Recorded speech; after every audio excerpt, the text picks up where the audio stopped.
Me and my girlfriend Mary are getting our marriage certificate next week.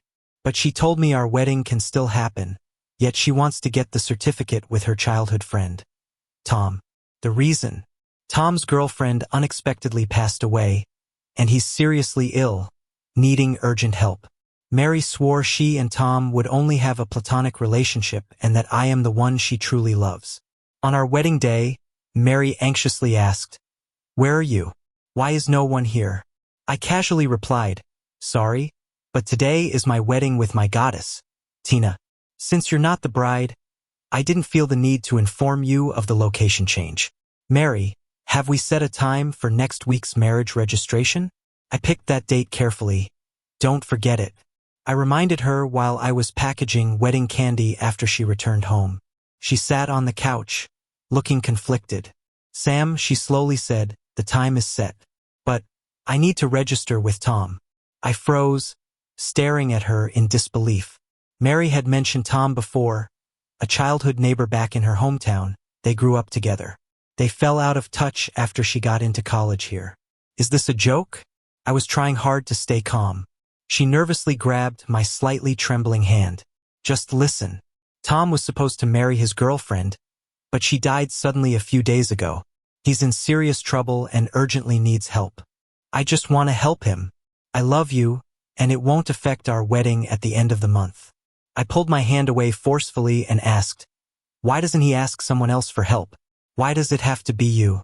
Mary couldn't answer my barrage of questions.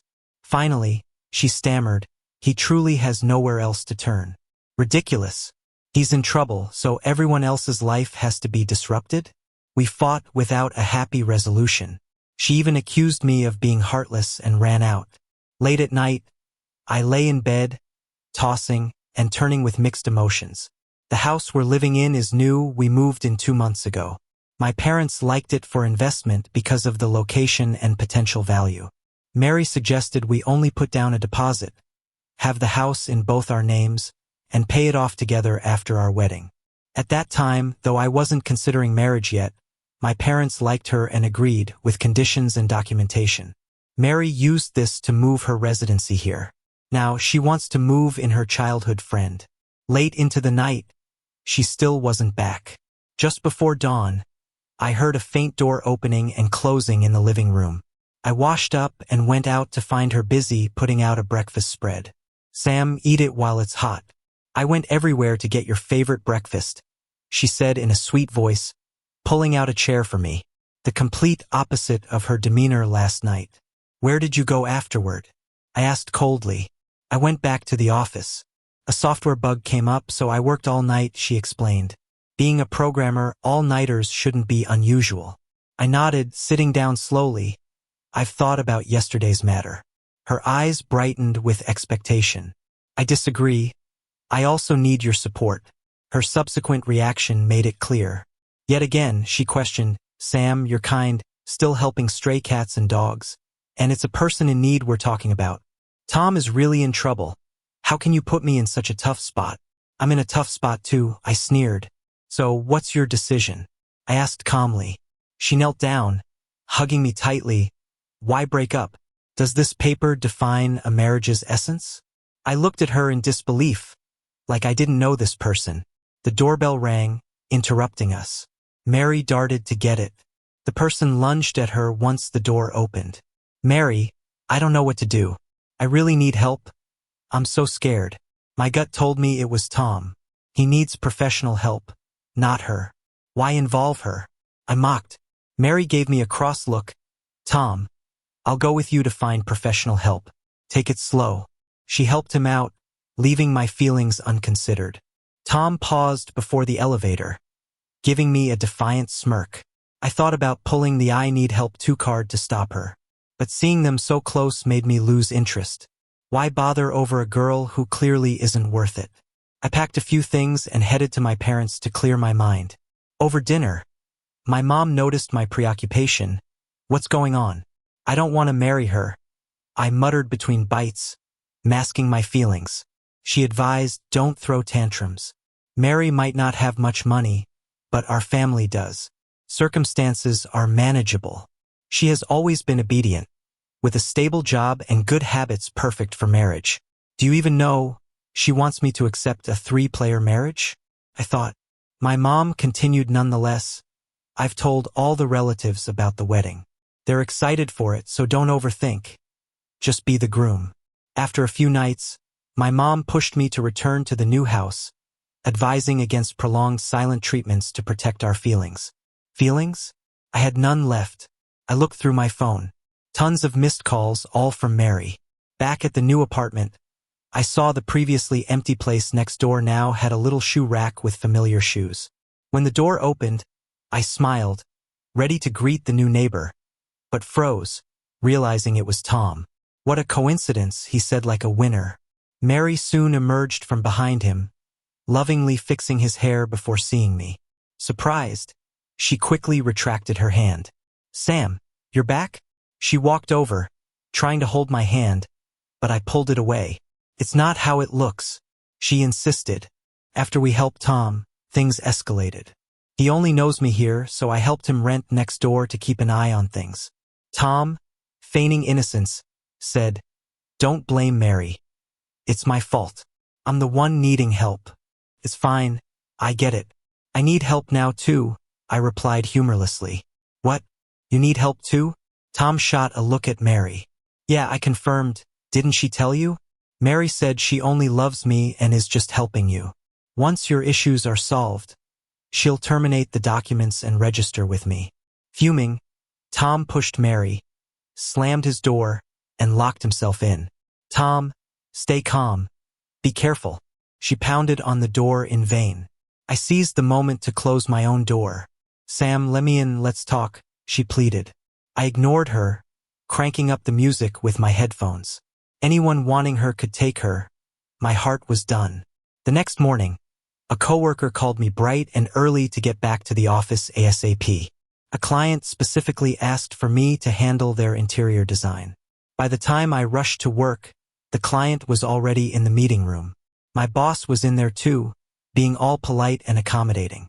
I was puzzled, thinking, who could this big client be? When the client turned her head, I saw her face, and my breath caught. My heart was pounding, taking me back to a summer afternoon in high school. Don't you recognize me, Sam? Tina looked at me teasingly. When did you get back, and why didn't you tell me? As soon as I said that, I regretted it and wanted to hide under a rock. I mean, who am I to her? No reason she has to tell me. Turns out, Tina and Sam are old friends. Huh? Well, Sam, you better put your heart into designing Tina's mansion. The boss said a few words, then left me and Tina to chat about her design needs. I was a bit flustered, hands and feet not knowing where to go.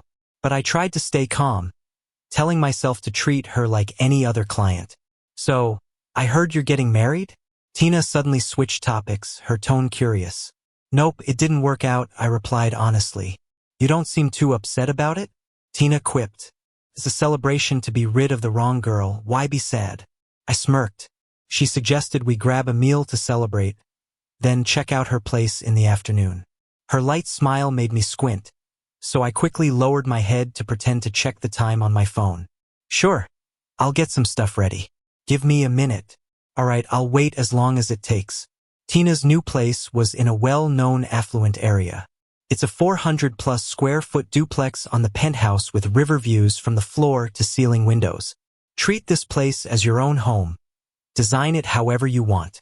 I trust your taste, she said, standing very close behind me. Her breath unintentionally brushed my ear, making me blush. I'll get you a floor plan soon. You can share ideas anytime, I said, businesslike.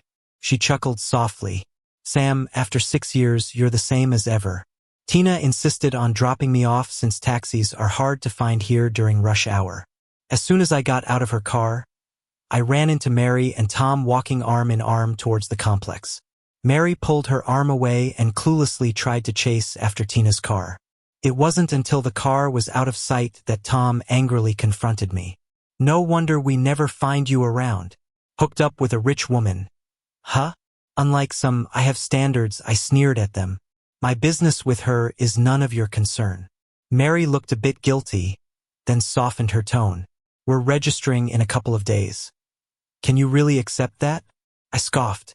What, you want my blessing? Tom waved a red photo in my face. Dude, our marriage registration photo, isn't it great?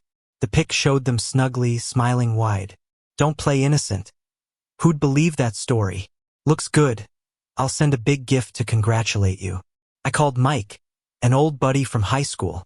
Mike, didn't you say your uncle was looking to buy a place in our complex? I might sell mine. Huh? Isn't that your wedding house? Did you guys break up? He asked. I told him everything that happened. No way. Mary seemed so honest.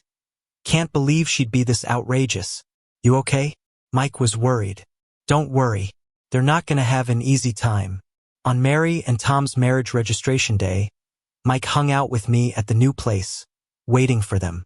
Not long after, I heard Tom's happy voice outside. Mary, I'm so happy. Finally with you. It's been my dream since I was a kid. From now on, I'll always be by your side, loving you forever. Keep it down in case Sam hears us. I opened the door abruptly. Quit the mushy stuff and come in here. Mary looked shocked at the papers on the table. Selling the house? I don't agree. Does your name say so? What's your disagreement worth? I retorted. Tom wanted to speak, but Mary stopped him. Sam, I'm not signing anything. This house you won't touch.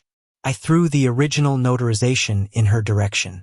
Take a look, written in black and white. This house was bought under the premise we'd get married. If our relationship breaks, I can remove you, just need to refund you what you put in. Mary, you're married now. Still think you have a claim on this house? Her face went pale as paper. Tom stood stunned, angrily questioning her. Is this true? And the kids' school? What about it? Take your squabbles home. Mary, I'll refund whatever you put in the house. We'll do the paperwork tomorrow. Then it's none of your business. Sam, Mary kneeled, tears flowing. Please, don't be so heartless. We still need to hold our wedding. Our relationship hasn't ended. And I'm pregnant with your kid. I laughed bitterly. Just friends? What a joke. I'm not here to negotiate. It's a notice. I'll take legal steps if needed. Wouldn't want to lose a house and a job, would you? Cold and emotionless. My eyes bore into him. Eventually, Mary signed, and they left quietly, not the joyful couple from earlier. Mike couldn't help but ask, do you guys really have a kid? I laughed. Of course not. Just fooled her. I never even touched her. Suddenly my phone rang. It was Tina. Hey, Mr. Designer. Finished with my design? Should I visit the office tomorrow? Oh, got something on tomorrow, how about the day after?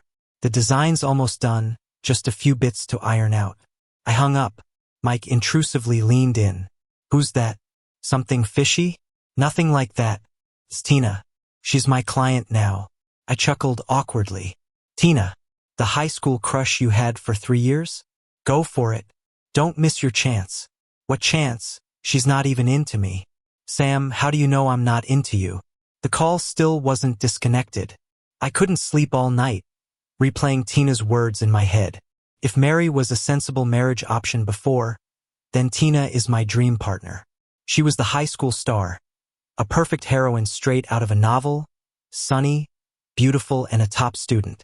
Especially on stage, she shined brightly, like a light bulb. Tons of guys liked her, and I was just one of the ordinary ones among them. Things took a turn in junior year. We ended up in the same class, and she was my seatmate.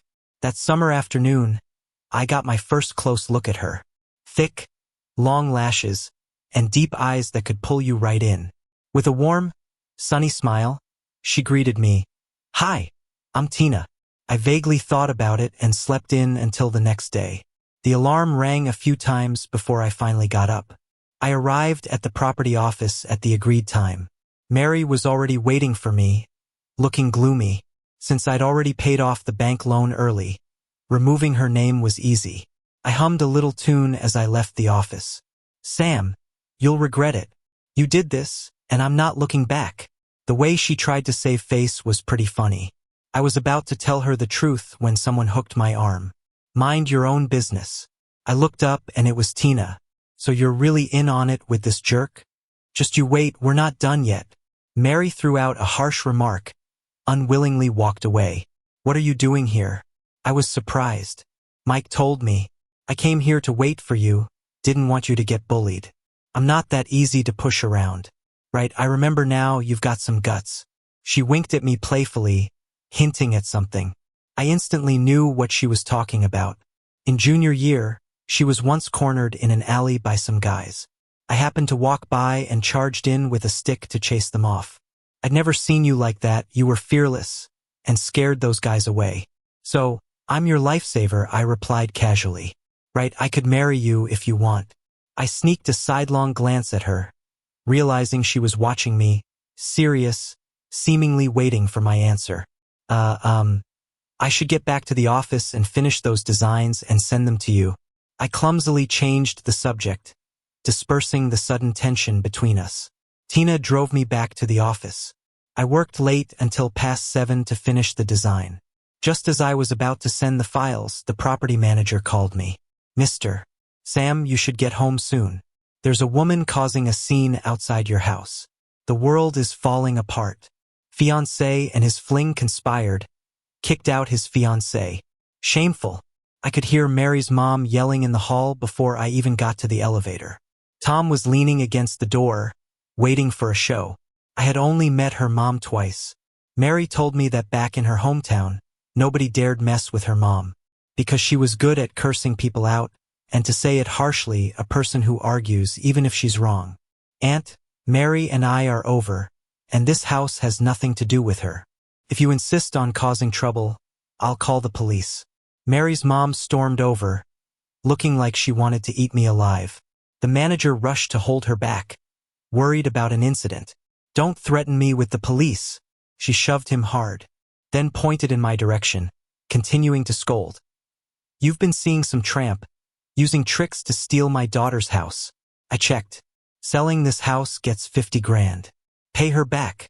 Do it, or I'll let everyone know about your dirty laundry. The neighbors gathered around to watch, her confidence growing louder. I was unafraid, looked her in the eyes, and calmly said, That's slander, no proof. But your daughter got a marriage certificate with him. That's a fact. So she's the backstabber. I gestured toward Tom, whose face turned awkward. Originally, my parents paid for the down payment and renovation. She got to add her name because my folks thought we were getting married. But with the fiancé betraying me, taking her name off the deed was the obvious move. And everything she's done has been for the mistress. The crowd was buzzing, talking among themselves. Mary's mom lunged at me, scratching and pulling hair. Mary didn't want to jump in but was afraid it could get ugly, so she tried to stop it.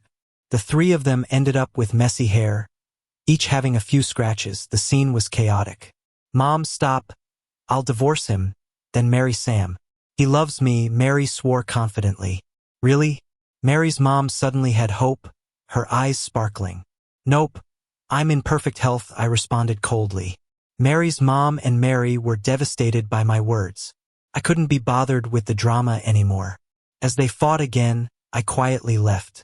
I had already changed the house's access code, so they couldn't get in. Let them cause a scene all they want at the door.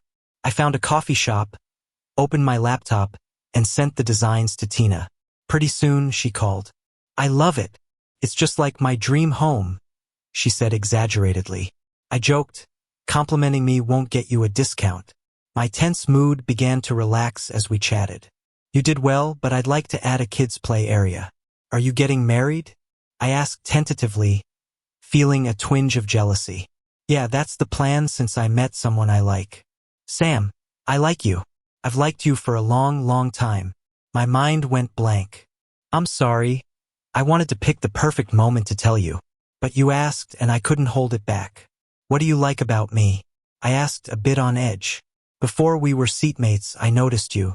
After getting to know you, I realized, even though you seem tough, you're really sweet inside. You're always doing things that catch me off guard. Especially in that alley, your bravery stunned me. My heart started racing. That's just it. I fell for you without even realizing it. I was heading abroad for college, so I didn't dare confess. Coming back, knowing you're still single, I thought, I must seize this chance. Her eyes watered, her voice trembling. I like you too. I've liked you for a long, long time. The next day, back at the company entrance, I found Tom waiting for me in the lobby. As soon as we met, he dropped to his knees with a thud. Everything before was my fault. Please forgive me. Okay? I'll let Mary go back to you. His face was pale and he had noticeable dark circles. Clearly, he wasn't having a good time. He grabbed my hand like it was his last lifeline. People passing by were whispering when they saw this scene. Stand up, let's talk on the side. No, I'll stay on my knees until you forgive me. Mary truly loves you. It was all my fault. I seduced her and confused her. Mary is unbelievable, always hiding and letting men handle her problems. Just say it, what do you want? I don't want anything. I'll divorce her, and you two can get married like nothing ever happened. I'll go back to my hometown and never appear in front of you again. Even now, she's still trying to use me? What does she think she is, some rare gem? I laughed sarcastically. Kneel if you want, it's your face you're losing. I was about to walk away when he yelled in pain suddenly. My condition is acting up again. I was startled, unsure if it was real or fake, but just to be safe, I dialed 911. At the hospital, I got in touch with Mary and told her to hurry over. Unexpectedly, Mary's mom came along with her, clutching my hand tightly. I shook her hand off hard. Aunt, don't think I'm easy to bully. I'll call the police right now and report you for not only spreading rumors but trying to blackmail me. There are surveillance cameras everywhere now. It's clear what I've done and haven't done. The same goes for you. Mary's mom looked around nervously, instantly losing her voice. The doctor came out soon. Tom's family, we've thoroughly checked him. There's nothing wrong, he's healthy. Go pay the bill. Mary's mom's eyes widened at the amount on the bill. Then she started yelling. Mom, don't cause trouble. Go pay first. I need to talk to Sam. Mary finally sent her mom away and then looked at me with sincere eyes. Sam, after all this, I finally realize how important you are to me. I want to spend my life making it up to you, doubling my love. I asked the hotel and you haven't canceled our wedding. It shows you still have feelings for me. So, give me another chance, please? No, I replied coldly. But his words did remind me that I need to cancel the wedding. He continued in a panic, I understand. Maybe you have feelings for someone else now. But those rich women aren't honest. They've got tricks up their sleeves. They're just playing with you. They're not going to marry you for real. You may be poor, but I don't see you being honest either, I sneered. Why wouldn't I go for someone handsome and rich then? Mary's calculating face made me sick to my stomach. Was she always like this underneath her kind facade? Or did she change suddenly? I didn't want to dwell on it and strode away. He shouted from behind. I know you have a tough exterior but a soft heart. I'll wait for you at the wedding. After work, Tina came to pick me up for dinner. I thought about it and took her to the hotel where the wedding was supposed to be, to cancel the booking. Tina playfully flicked my nose and said, You've got some nerve. Not scared I'll get jealous? Jealous of Mary? I pretended to be shocked, teasing her. We joked around the whole way. When the manager learned why I was there, he quickly asked, Why are the happy couple canceling? Unsatisfied with the venue or catering? Just know the deposit is non-refundable if you do. Yeah, not happy with the venue, I casually answered. But actually, it's impossible not to be satisfied. I chose this 5-star hotel after lots of consideration. If the deposit can't be refunded, can we swap it for hotel meal or room vouchers? We're talking about a $5,000 deposit. Leaving it feels like waste. Sorry, that's not possible. But if you're unhappy with this venue, you can choose another one at our other locations. Then upgrade to the best banquet hall at another location. Tina suddenly chimed in. Planning a company party with it? I wondered. I'm planning to marry you. Tina's words floored me. Could we be moving too fast, just starting out and already talking marriage? We've known each other for years and missed so much time.